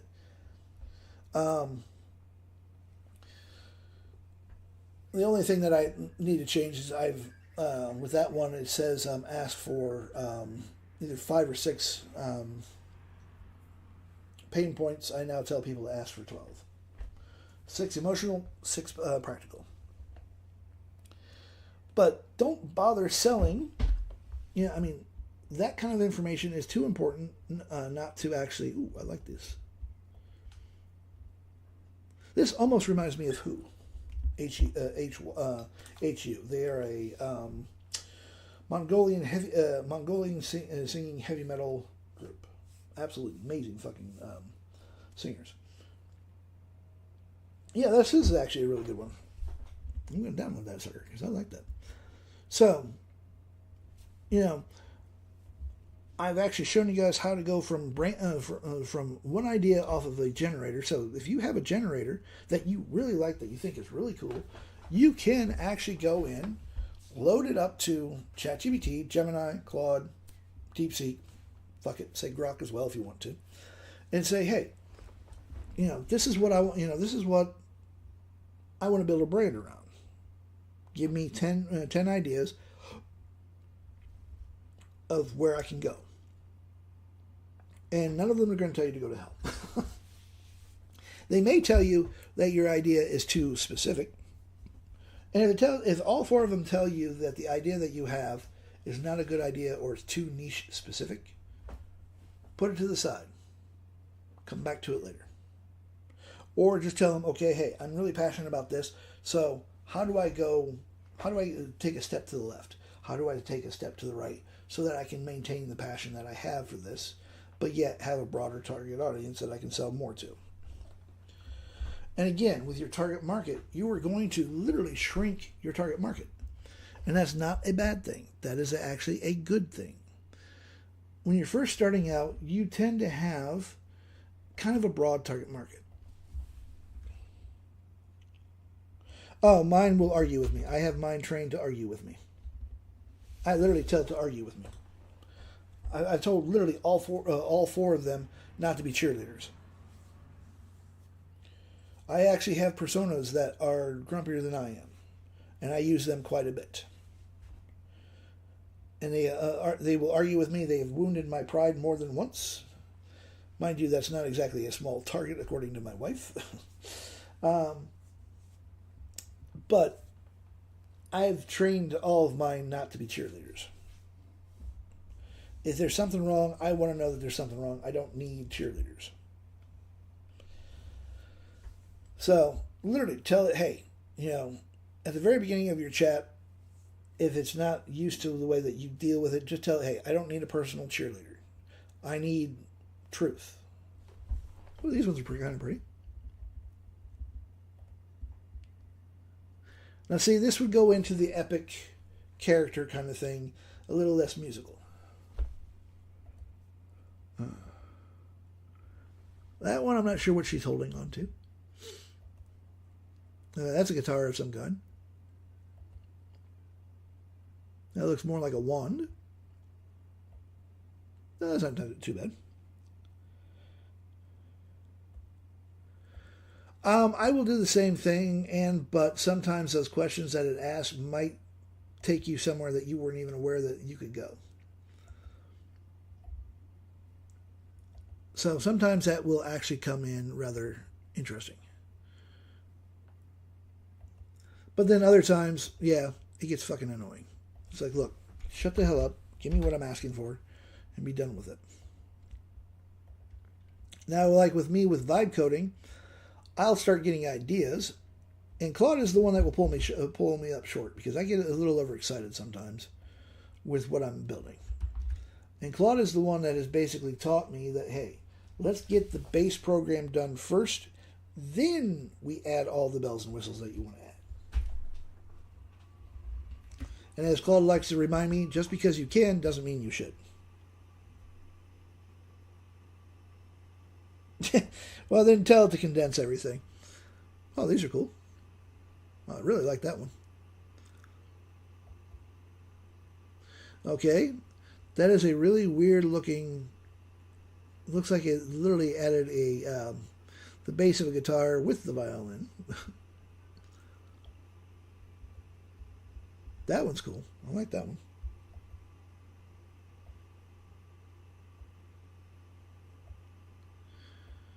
So see, I can see with these on where I could go with an epic character kind of brand, and that's what all four of them were pointing me towards off of this one generator. So the next step is to literally go in and say, okay, I like this idea. Let's build an entire brand around it.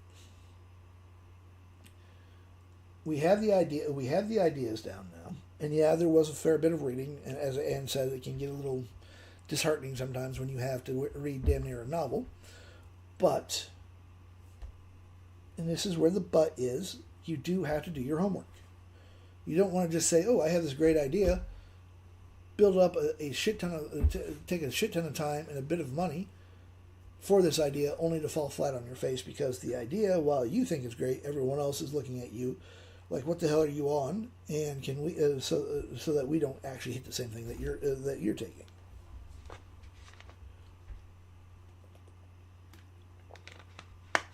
So do the fucking homework. One thing I'm tired of people. I'm on Reddit a fair bit. For drop shipping, mind you, I've moved away from drop shipping and I am doing more digital than anything else. I am building the tools. But I still help people there a fair bit. And the problem is, when it comes to drop shipping, when it comes to digital marketing, print on demand, go to YT. Come here. And you're going to find people that are telling you, oh, hey, you can make 10K a month. Look what I'm doing off of 6 products. I've just made $100,000 in under 6 months on 6 products. They don't tell you how they did it. They don't actually show you the proof. And the proof that they show you can be faked very easily because they're literally just showing you like a copy of their so-called print on demand store. Like if they're running it off of Shopify, they're showing you the quote-unquote numbers that they're doing. That can be faked. Very, very, very easily that can be faked. The reality is, can you make 10 grand in a month? Yes, you can. Are you going to do it within your first 3 months? Honestly, fuck no, you're not. The other thing that these people do not understand when it comes to drop shipping, print on demand, digital, all this stuff, is that they're falling for the dream. They're saying, oh, this guy here has an expensive sports car. They have a really great looking house. They have an amazing, man. They have an amazing woman on their arms. I'm not going to show you that one because TikTok will throw a hissy fit about that one. And everything that they're showing you is rented, even the gal that's on their arm. Okay, see, there's a guitar bass there again. That is weird. Those aren't too bad. CR's trying to get me kicked off of TikTok there. That's different. That's kind of cool. But the reality of it is, one, especially when it comes to print on demand, people don't tell you that, guess what? Print on demand, that is really fucked up. Print on demand is not about the actual price. You're not gonna sell a $100 t-shirt or a $100 sweatshirt and make $95.99 off of that one t-shirt. Reality is, when you're doing posters, t-shirts, anything print on demand, physical wise, your profit is going to range anywhere between $5 to $10 to make it to where you are keeping your prices competitive. Again, you're thinking, oh, well, if I'm only going to make $5, why the fuck would I do it? Well, it's a numbers game. Again, Say that you're selling. I decided to sell this one of these as a poster. Which one did I actually like the best? This one here. Let's say I turn this into a poster. Posters run about $20. You can sell a $20 poster very easily. You can push it if you build your brand right. You can push this poster, this $20 poster, up to $30, maybe $35. I'm only going to make $5 to $10 per poster. Let's just say I make $5 per poster. I put it up on Etsy, and that's my profit is $5. That includes after shipping and handling from my supplier, the 9% that Etsy takes off. The 9% plus I think 45 cents per transaction. I make $5 off this one poster. Now you're thinking, well, fuck, why would I go? And it took me, let's say it takes me an entire hour to get all of my products up and running, do the listing, all that good jazz. Why would you spend 2 hours for $5? Well, the thing is, if I get 10 people to buy this per day, that's $50 right there in my pocket. After everything is said and done, I have $50 on my first day.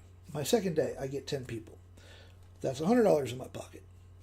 If I get 10 people to buy the entire week, that's $700 in my pocket that I don't have to worry about. I can literally leave it up on my Etsy store. I can leave it up on my own store. Bring people into my store where my profit margins might go from $5 to say $7 or $8 because I am using Stripe. Stripe only takes 2.9% plus I think 25 or 30 cents per transaction, which means there's more money in my pocket than what Etsy is doing. But having said that, Etsy has a built-in customer base, which means I don't have to go chasing these people. They're going to find me if I set my SEO up properly for Etsy.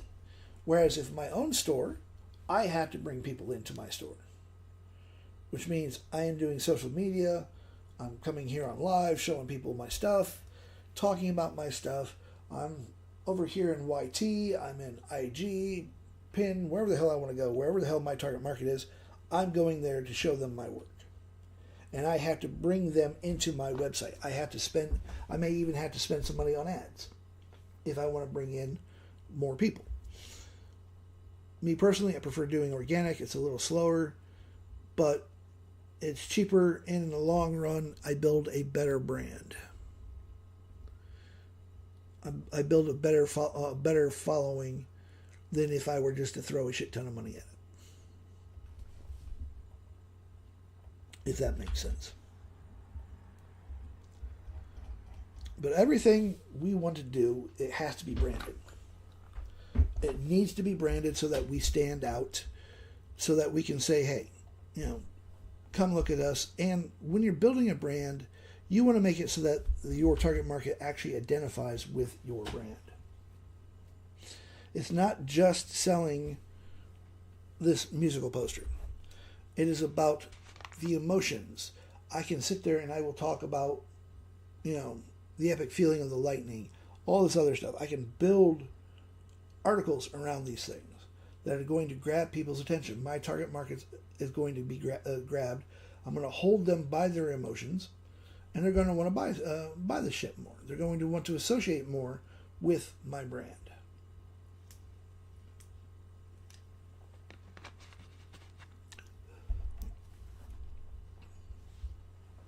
So, once you actually have your brand up and running, let's say that you're just starting off. You tend to start with a broad-based target market. I personally, anytime I start a brand, my age cutoff is 22 to 65. And in reality, I aim more for 22 to 55. If I'm not 100% sure on where my target market actually is. What I want to start off with, though, is I want to start off with a tighter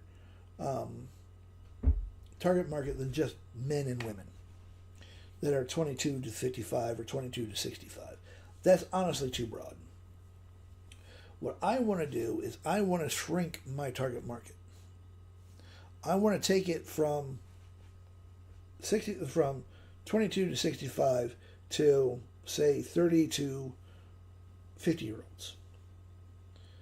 The reasoning behind this is if you have an ultra broad niche, like a lot of these gurus are telling you to do, you have to have at least 12 different ads, because each generation is going to act differently to your ads. An 18-year-old is going to react totally different to your ad than, say, a grumpy asshole like myself who is 50 years old. Two completely different worlds. So if I want to attract the 18-year-old crowd, well, I don't know why the hell it would, and I want to attract the Gen Xers, I literally have to have an ad specifically for the Gen Xers. I have to have an ad specifically for the 18 to 22 crowd or 21 crowd. I have to have a product that is going to scream at the 18 to 21-year-old crowd and scream at the old bastards here as well. Because I am more than likely not going to find a Gen Xer that wants the same product as an 18-year-old. Unless they're going through a midlife crisis. So, you need to tighten your target market off. And as you grow, oops, there goes my phone. As you grow, your target market is, hey Sienna, your target market is actually going to shrink on you. And that's a good thing. You are going to, as an example, I'm just going to pick on Sienna because she just came in. Say that her target market, when she first started out, she wanted to help women from the age of 18 to 40. She's got some really amazing stuff that she wants to teach people. She's got some amazing products that she is sure that these women are going to want. But after 6 months, she's going to find out that in reality, that 18 to 30-year-olds, her target market has actually shrunk on her to where they're actually 25-year-old women to, say, 45-year-old women. This is a good thing because now she can concentrate even better on the women that are 25 to 45 so that she can actually, so that she knows what they need and what they want and how she can help them. And as Sienna there said, it's older women. So when she just started off, she went from 25 women to, say, 55-year-old women. 6 months down the line, she's finding out that she is gelling more with an audience that is from 35 to 55 or even 65. A couple years later, her target market has gone from 35 to 65 down to 40 to 55-year-old women. That is a good thing. That's not a bad thing. The more you can shrink your target market, the better your core target market is going to understand you, identify with you, and stay with you. Which means you can sell better to them because you're going to know exactly what they need. Because an 18-year-old needs something completely different than a 55-year-old woman or man, just as an example.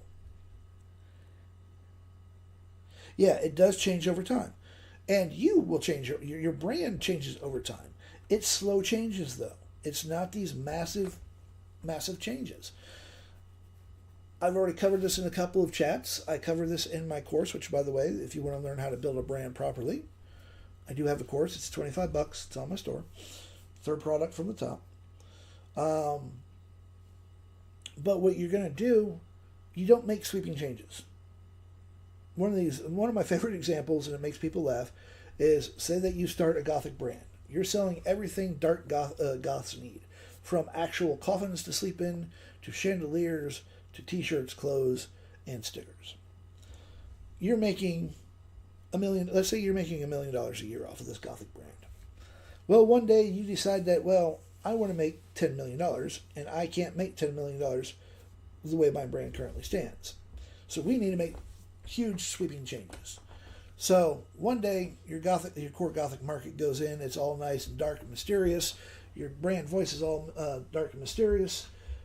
And then at midnight, they come in to look at your store, and all of a sudden, instead of this dark and mysterious and dark brand that you have, you've decided that we're going to become the girl next door. Unfortunately, the girl next door has crabs, and even worse, she's a morning person and loves pink. So you change everything. You're still selling gothic shit, but now you have a pink background. You have this high, bubbly individual. You're going to do one of two things. You're going to take your brand, or worse, your target market is going to be so pissed off, they're going to get their pitchforks and torches out. They're going to find where you live, and they're going to hunt you down and demand your head at "Thank you for the gifts" on a pike. And on top of that, what's worse is you're not going to know what's actually working. If you make huge sweeping changes, you're not going to know what worked and what isn't.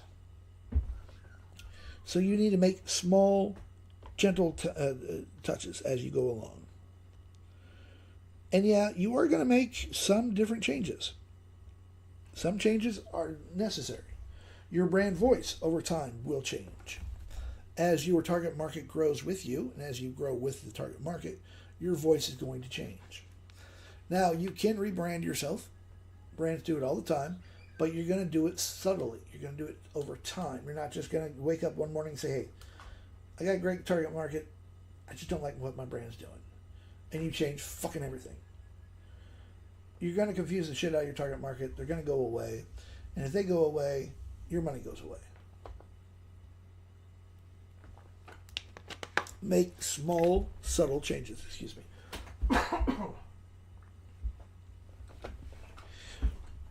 And this is over time. Now, when you make your brand Bible, before you even go public with it, before you start building your brand, that's when you make the major changes. But once you are happy with your brand Bible and you lock it in place, that brand Bible is damn near written in stone. But even like stone, wind and water will gradually change it. The wind and water is your target market. They're going to come a little bit tighter. You're going to be able to focus better on them, on what they need, on how they actually respond to your training, to your teaching, to your products. And this changes slowly over time. And that's perfect. That's what you want. Now, you're not going to make these... None of your target market actually sees your brand Bible. That's all internal stuff. But your brand Bible affects everything about your brand. If you're using AI, even if you're not doing your... Hey, Joe, even if you are doing most of it by yourself, long form wise, that's okay, but your brand Bible still is going to affect what you do. Hope your weekend was good, Jim. By the way, if y'all haven't followed her, this is a great lady to follow. Sienna's another one that I like following. Jax as well. All great teachers, all great people. You will learn things from them. So, again, your brand Bible, once you are happy with it, it locks in and it stays locked for at least 6 months. You're not going to make any changes for the first 6 months of your business being live. After that 6 months, then you're going to make small, subtle changes. Maybe you need to tighten up your voice a little bit. Maybe you've actually noticed through your sales and through your interactions, your target market is just a little off. Maybe you started off 22 to 40-year-olds, and you're finding that you're getting more 30 and 40-year-olds. Cool. Okay, let's change our target market from 25 to 45 to 30 to maybe 55. And you're going to want to tighten that down. You don't want to tighten it down so much that, again, you only have one very specific group that you can sell to. You will run out of things to sell to them. Now, well, that one's not too bad either. I just want to see. Oh, that's the one. That's the one I haven't done yet. All of this, as I said, I have a brand idea now because I went to all 4 AIs, and they gave me some really good information that I could use to build an entire brand. So we need to be very aware of our own target market, who we are talking to, who we're coming to. The other thing is, and I'm going to use Jew here, I am what is called an outlier for her, and I am also an outlier for Sienna. The outliers are basically people that are outside of your core target market. You're going to find that certain people are going to gravitate to you. Even my grumpy old ass. I know for a fact that I'm an outlier for both these fine women. Now, that's all good and fine. I always tell people that everyone is welcome to come in and join me. I will teach anyone, but if I have an outlier come to me and they're interacting with me a fair bit, they're buying things from me, and all of a sudden that outlier disappears. They just suddenly stop interacting with me. They've moved on, whatever. I am not chasing them. The only ones that I will chase are my core target market. If my core target market suddenly starts leaving, then I'm going to start chasing after those people and saying, hey, why have you left? What have I done to piss you off enough that you think you have to leave? Maybe it is something with me. Maybe it's something with them. I don't care. I will actually chase these people down a little bit just to get a exit survey kind of thing and say, hey, would you mind, spending a couple of minutes telling me why I haven't seen from you or whatnot? Maybe there's something that I can do to improve my own products, my own performance, whatever. And one more. Where's that at? There you are. Oops. Now, as I said before, with DeepSeek, we have to be a little careful. I mean, not DeepSeek, but CR, I do have to be a little careful because it does do adult spicy things. So, got to be a little careful on what I'm showing. At least on TikTok. So I have a brand. I can build an entire brand around the Storm Silhouette musician. All 4 AIs are saying, hey, this is kind of a good idea, but we need to expand it a little bit more. Go more with a high epic kind of deal. Maybe include more than just musicians. I could go in and do high fantasy creations, posters, just keep it all looking very epic, very elemental. The whole thing. I've done the research. The research says, hey, this might be a good idea. I have Sunday, well, my Sunday, you're all Saturday, I did a brand called the Itty Bitty Baddies. And all 5, and I used, all 4, I used all 4 major brands. They all agreed that, hey, this is a really, really good brand to get into, to build. Okay, that's a little weird. And just to show you the itty little bitty baddies, it's all chibis, all designed around women that are 5'5" and under.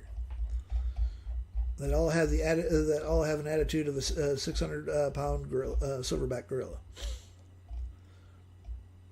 Something like this. You kind of poke fun at them a little bit. You laugh with them, not at them. And you can easily, sell all this stuff. You can build a brand that they are going to identify with. Like this one here. It says literally, every shelf is a climbing wall. And if you're under 5'5" and under, you know what it's talking about. Even though she's missing the rest of her eye, this one I love.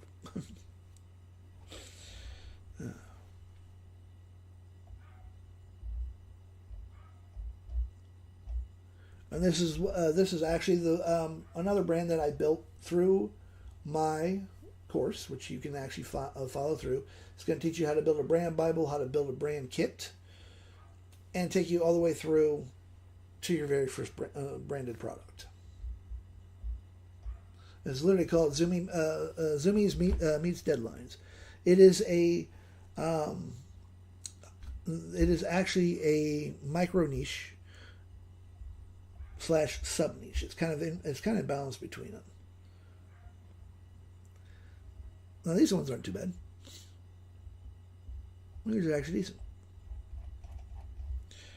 But the Zoomies and Meets Deadlines it takes 3 main target markets and melds them together. AHDD people, digital nomads, and husky lovers / owners. A wild combination, but it works very well.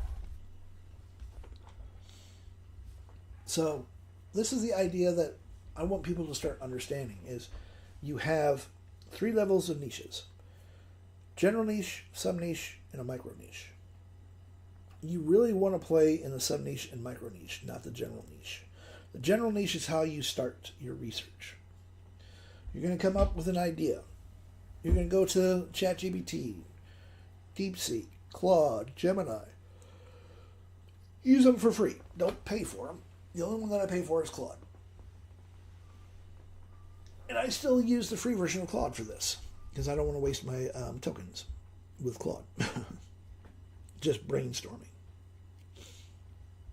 And you're just going to say, hey, I have this idea. Or if you don't have an idea, my course actually literally takes you from no idea to building your very first product. All in an hour and a half. Or an hour and 45 minutes. I don't remember how long the course is. All for $25. So, you got to do your research, folks. It's boring, it's dull, but it can be interesting as well. Like today, I literally started off with this one generator right here, which is the storm silhouette. I loaded it up to ChatGPT, and I started the conversation with simply, in a brand new one, sorry, that's the wrong one, cinematic character art. Go way to the top. I literally just started, I loaded up my HTML generator. I said, I'm interested in starting a brand around this one generator. So look into the base niche that this generator is around and give me 10 ideas for sub-niches and then 10 ideas for micro-niches. And I loaded the same prompt in all 4. Read through what they gave me, copied everything, and took it back to them and said, okay, this is what all 4 major AIs have told me. Look for the intersections. And AI is really great at finding the intersecting ideas. And if they all agree on certain ideas, hey, that tells me straight off the bat that I have a really good chance of building a brand that people will identify with because the knowledge is here. The information is here. It is all pointing in the right direction. It's all pointing north. Then you ignore the outliers. Because each AI is going to kind of give you something different. They're going to come up with their own little ideas. If you really like an idea that one of them has come up with, you're going to grab that idea, even though say just only ChatGPT said, hey, this is a really great idea. And you actually like that idea, you would start the process over again.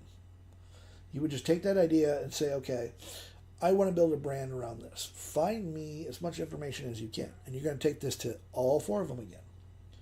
And you're going to see if the data actually validates the idea. If the idea is validated via the data, I say go buy your domain name. Make sure that you've done your research on your domain name.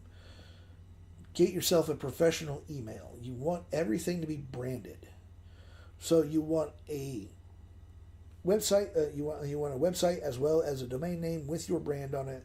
Your email needs to be your brand as well, and it is not .gmail, .outlook, .hotmail, whatever the fuck Apple uses. It will be your brand. It will be something like support@yourbrand.com.au. Whatever the fuck extension you use, but it's going to be your brand. Email hosting is cheap. I mean, hell, I pay like $4 a month for mine. And email marketing is better than just making ads for TikTok, ads for Meta, ads for Pin. Because of the fact that people have come to you and they've actually either bought something from you or they've signed up for your newsletter. So you have a warm audience right there that you can then start pushing people towards your stuff. Because they're interested in your emails. They're interested in your products. So when you were writing emails to them, one, you can actually have ChatGPT, Gemini, whatever, write your emails for them. You're going to load up your brand Bible. You're going to load up your brand kit, so that they know exactly what fonts to use, what styles to use, the whole kit and caboodle. And they can actually write 4 to 5 emails, and you're going to send 4 to 5 emails a month. I do not recommend sending more than 5 emails a month. I know some people that say, oh, I'm going to send an email every day. People get fucking tired of it, folks. I don't want my box filled with spam. And if you send me an email every single day, guess what? You're going to go in my junk file. I may even unsubscribe because I don't want my email filled up with shit. When it comes to your emails, I also recommend that you have down towards about the middle, right before the fold of your email, you have an actionable tip. This actionable tip is going to be something that people can take and run with, and it's going to take them anywhere between 5 to no more than 15 minutes to do. And it's going to be helpful. Or you can have funny sayings and whatnot right in the middle, depending on your brand. The idea here is to stop people from just skimming your emails. By putting that actionable tip in your email, if you're this is mostly for those that are teaching, if you put that actionable tip in the middle, you're going to train your target market to say, hey, oh, wait a minute, I like this person, I like what their emails are saying. Instead of me skimming down, I know for a fact that there's some kind of hint or trick that they're giving me in the middle of that email. I need to go and look at this, because the last time, a couple of times that I've used this handy little tip that they've given me, I've improved my productivity. I've improved my whatever the fuck I've done. Whatever that tip is, it's worked for me, and it's worked really great. So if this person is giving me this information for free, what do they have that I know I can use? So I'm going to go into your store. I'm going to look through your store. I'm going to find something that speaks to me. And I know I can trust what's there. I know I can trust the information because I trust you. And you've done all of this because of the way that you teach on social media, the way that you talk on social media, the way you send emails, all of it. And this is how we built, and this is all branded. And I don't know why people aren't doing this. Either it's a lack of knowledge, or, be perfectly honest, people get fucking lazy. You're going to hear the word consistency coming out of a lot of people's mouths, mine included. Consistency does not mean you're going live every single day on TikTok or every single day on YT. Matter of fact, you don't really want to go live every single day. You want to build some anticipation.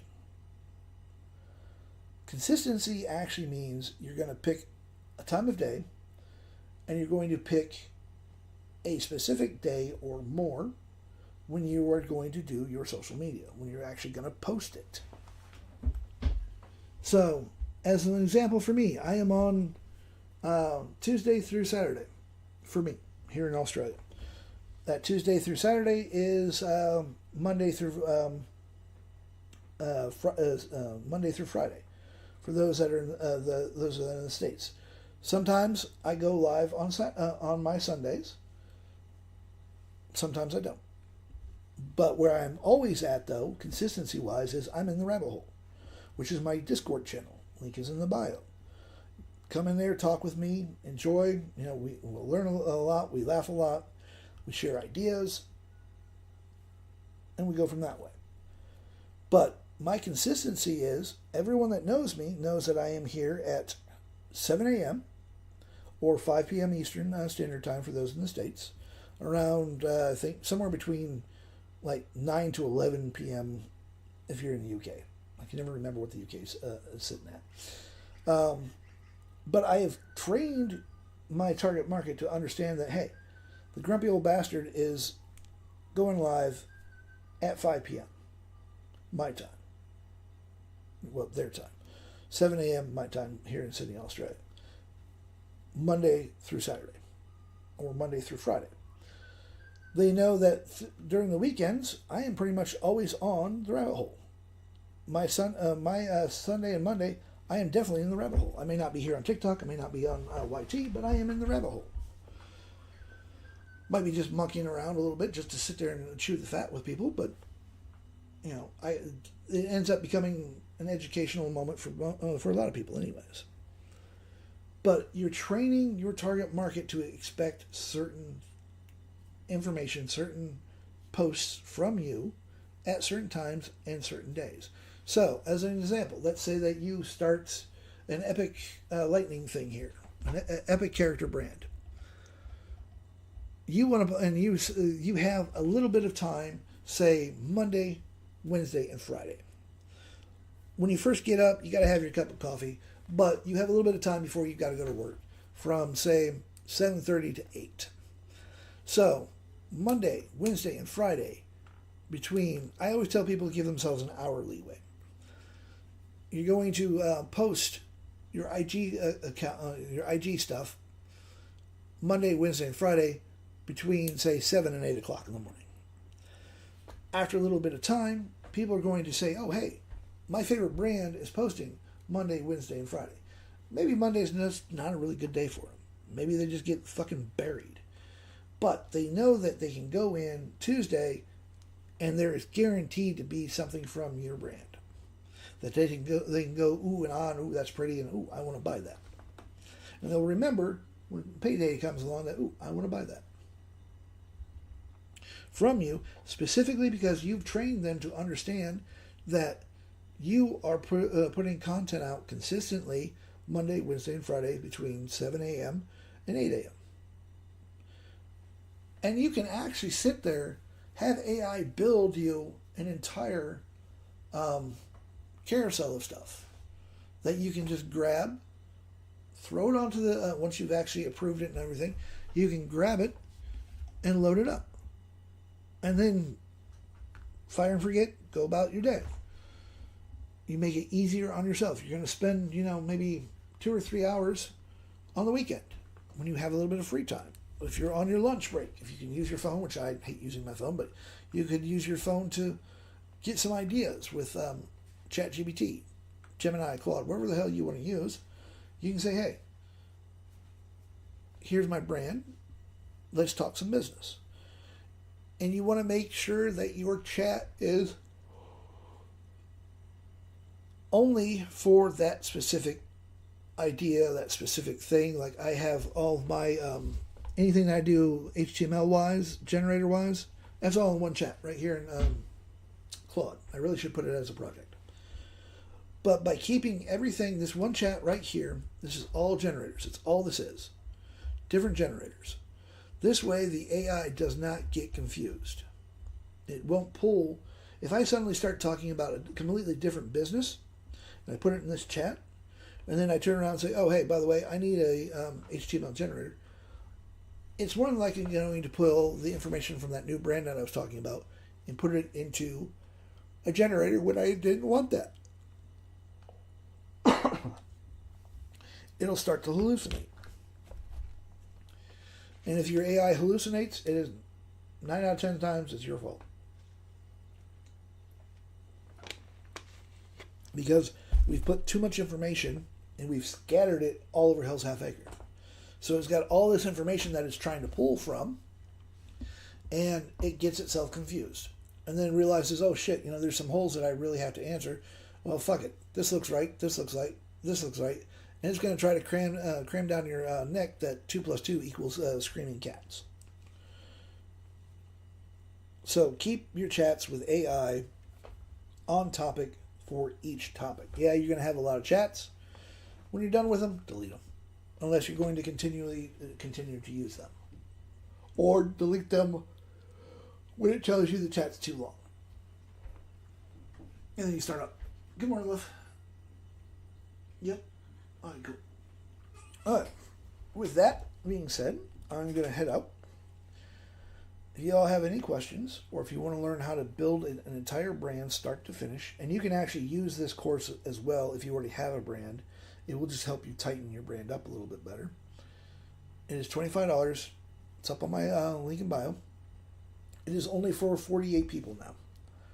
Once I get 48 people that have bought it, I am taking the course down, and it won't be up again. I will not be bringing it up. Now tomorrow I will be here.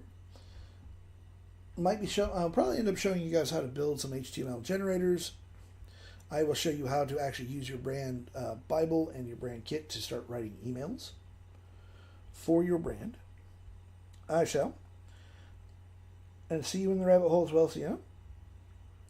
But tomorrow I'm going to go over emails, how to write emails, how to use your brand Bible, how to use the AI of your choice to start writing emails specifically for your target market, for your brand, so that you get a better result than what you currently are.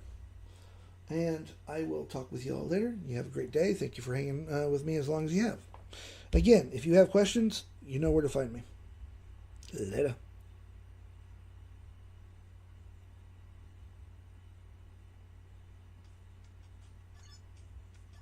Cool, got a new follower. I like it.